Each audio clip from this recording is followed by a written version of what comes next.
Central board of secondary education द्वारा result announcement से पहले 14 अप्रैल 2019 को जारी यह पहल करीब 5 लाख से ज्यादा 2019 के ऐसे बोर्ड एग्जामिनी को बेनिफिट पहुंचाएगा जिनका एक सब्जेक्ट खराब गया है या जिन्हें पास करने में भी स्ट्रगल करना पड़ रहा है या जिनके एक से ज्यादा सब्जेक्ट में कम मार्क्स आ सकते हैं। ऐसे स्टूडेंट के लिए पासिंग क्राइटेरिया में सीबीएसई बोर्ड ने रिलैक्सेशन दे दिया है। यह रिलैक्सेशन कुछ इस प्रकार से है कि 20 मार्क्स के इंटरनल असेसमेंट और 80 मार्क्स के रिटन बोर्ड एग्जामिनेशन में कुल मिला के उसको 33% मार्क्स प्राप्त करने होंगे। इसका मतलब यह हुआ कि अगर कोई स्टूडेंट इंटरनल असेसमेंट में 20 मार्क्स प्राप्त करता है और 80 मार्क्स के रिटन बोर्ड एग्जामिनेशन में केवल 13 मार्क्स भी ले आएगा तो कुल मिला के उसके 33 मार्क्स हो जाएंगे आउट ऑफ 100 और वह सफल मान लिया जाएगा। इस पहल से करीब 5 लाख वैसे कमजोर स्टूडेंट जो एक सब्जेक्ट में फेल करते हैं या एक से ज्यादा सब्जेक्ट में उनके कम मार्क्स आने की उम्मीद है,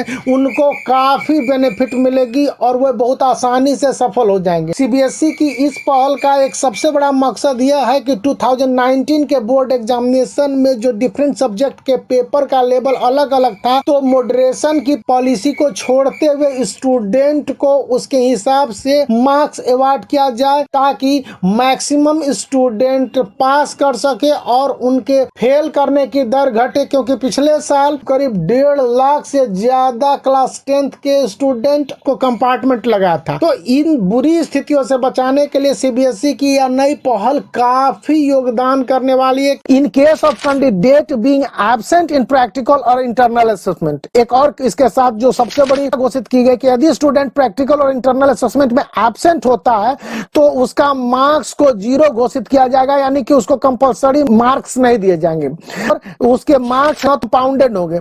और यह नोटिफिकेशन है, देखिए यहाँ पर लिखा हुआ है कि as per the notification of CBSE extended the passing criteria. जैसा कि बताया जा रहा है कि सीबीएसई अपने मॉडरेशन पॉलिसी को जारी रखेगी। डिफरेंट सेट के क्वेश्चन में जो डिफिकल्टी का डिफरेंट लेवल है उसको भी एसिमिलेट कर दिया जाए और स्टूडेंट को पास करने में किसी तरह से दिक्कत का सामना नहीं करना पड़े। सीबीएसई ने पहले यह प्रोविजन कर रखा था कि जो स्टूडेंट 20 मार्क्स के इंटरनल असेसमेंट में 33% मार्क्स और 80 मार्क्स के रिटन बोर्ड एग्जामिनेशन में 33% मार्क्स लाते हैं उन्हें ही सफल घोषित किया जाएगा। लेकिन अपने इस आदेश को उसने दूसरे साल लगातार सप्रेस कर दिया है। इसकी यह वजह है कि number of student who fail in the board examination and try to take part in the compartmental examination are increasing year by year. प्रत्येक साल सीबीएसई के बोर्ड एग्जामिनेशन में भाग लेने वाले स्टूडेंट की संख्या में बढ़ोतरी के साथ ही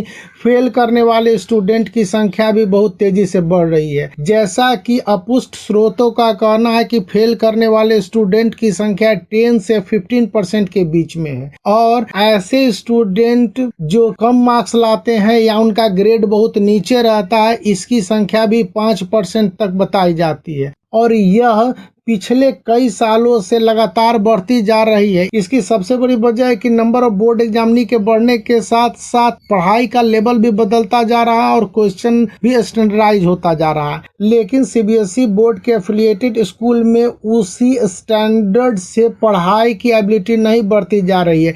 इसके कारण बोर्ड के जो एग्जामिनी है वो अक्सर फेल कर रहे हैं।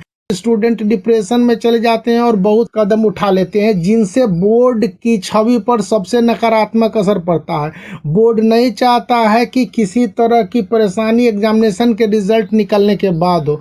इसीलिए सीबीएसई बोर्ड ने काउंसलिंग का एक नया पोर्टल भी बना रखा है ताकि बोर्ड के एग्जामिनेशन के रिजल्ट निकलने के बाद किस तरह से स्टूडेंट से टैकल किया जाए और स्टूडेंट को किस तरह से इनकरेज किया जाए, यह एक बहुत बड़ी वजह बताई गई है। और यहाँ दिखलाया जा रहा है ऐसे तमाम कैंडिडेट जो भाग लिए हैं बोर्ड के एग्जामिनेशन में, उनके लिए यह एक बहुत बड़ी बात है स्टूडेंट के फेल करने के दर को कम करने के लिए। जैसा कि सीबीएसई बोर्ड के चेयरमैन अनिता कर्णवाल ने बताया, to give relaxation to student the board has decided to ease the passing criteria for class 10 from 2019। तो यह रिलैक्सेशन लास्ट ईयर से शुरू हुआ और इस ईयर है, ताकि जितने भी स्टूडेंट हैं उनको फील गुड कराया जा सके, उनको ऐसा नहीं लगे कि बोर्ड एक तरह से पीड़ा का वस्तु है। और इसके लिए क्लास 10th के स्टूडेंट के लिए काफ़ी छूट मिली है और ये छूट उनके लिए फलदायी है।